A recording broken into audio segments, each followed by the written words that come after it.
नमस्कार, आपण पाहता T6 टीव्ही मराठी न्यूज। भारतातील लोकशाही अधिक सक्षम, पारदर्शक आणि विश्वासार्ह करण्याच्या उद्देशाने भारत निवडणूक आयोगाच्या निर्देशानुसार नांदेड जिल्ह्यात विशेष सखोल मतदार यादी पुनरीक्षण मोहीम सुरू झाली आहे।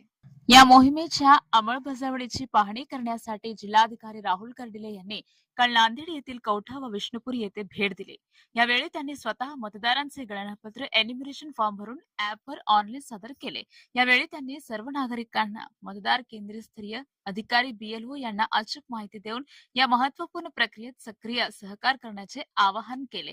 30 जून ते 29 जुलै 2026 या कालावधीत नांदेड जिल्ह्यातील 27,77,073 एवढ्या मतदारांची घराघरात जाऊन प्रत्यक्ष पडताळणी करण्यात येणार आहे। यासाठी 3088 मतदान केंद्रस्तरीय अधिकारी BLO, 310 BLO पर्यवेक्षक, 9 मतदार नोंदणी अधिकारी आणि 90 सहाय्यक मतदार नोंदणी अधिकारी नियुक्त करण्यात आले आहेत।